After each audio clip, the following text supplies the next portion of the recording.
Hi, in today's video, I will describe how to set up deadlines in Microsoft Project. In Microsoft Project, deadlines are not the same as the finish of the tasks. For example, if I have the control schedule, which I'm not sharing with my colleagues, I set up deadlines for the control of the team. For example, I can set up deadline earlier than finish of the tasks if I know that colleagues are tend to disrespect deadlines. Or in opposite, I can put it after the finish date. For example, in case I know that customer can wait and we have some reserve there. So the first straightforward way to do that, there are two ways from my point of view, general ways.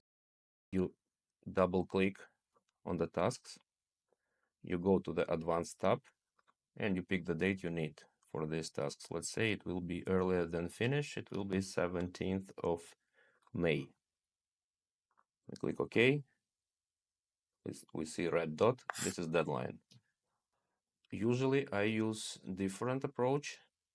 I go to add the column. I type deadline. And now I see all the deadlines, if any, for all the tasks. Here I just can pick deadline date.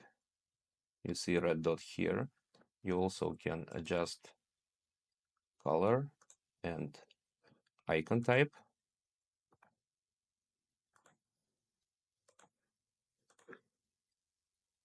To properly present it on the Gantt. And what is the best part of it is that you can, in more efficient way, add deadlines, and you also can filter.